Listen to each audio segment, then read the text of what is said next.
Hello বন্ধুরা, চলে এসেছি একটা নতুন ভিডিও নিয়ে। আজকে সকালবেলা মামামদের একটা ড্রয়িং কম্পিটিশন ছিল, তার জন্য আমি এখানে রেডি হয়ে গেছি। সকালবেলা সমস্ত কাজকর্ম করে ফেলেছি, দিয়ে রেডি হয়ে গিয়ে মামামকেও রেডি করে দিয়েছি।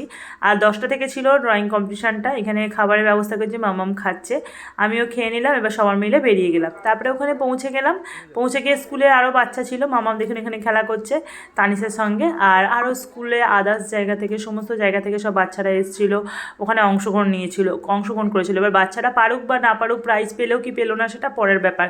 ওরা অংশগ্রহণ করবে, এতে ওদের সাহস বাড়বে, ওদেরও একটা ভালোবাসার জায়গা তৈরি হবে, আনন্দ পাবে, সমস্ত বাচ্চাদের সঙ্গে এরকম বসবে। মামাম দেখুন চলে যাচ্ছে, চলে গিয়ে ওখানে ভেতরে বসে পড়লো। তারপরে গার্জেনদের যারা ঢুকে যাচ্ছে তাদেরকে পাশা সরিয়ে দিচ্ছে। আমরা এখানে দাঁড়িয়ে আছে, দেখুন ওখানে সামনে কত ভিড়, সমস্ত গার্জেনরা তাদের বাচ্চাদের বসাচ্ছে। এবার তারপরে আমরা এখানে গল্পগুজব করলাম, দেখতে দেখতে 1 ঘন্টা কেটে গেল। 1 ঘন্টা টাইম ছিল। তারপরে আবার ওরা এক এক করে নামছে। আর তারপরে ওদেরকে টিফিনের ব্যবস্থা করেছিল। আর ভিডিওটা কেমন লাগলো অবশ্যই জানাবেন, একটুখানি শেয়ার করুন।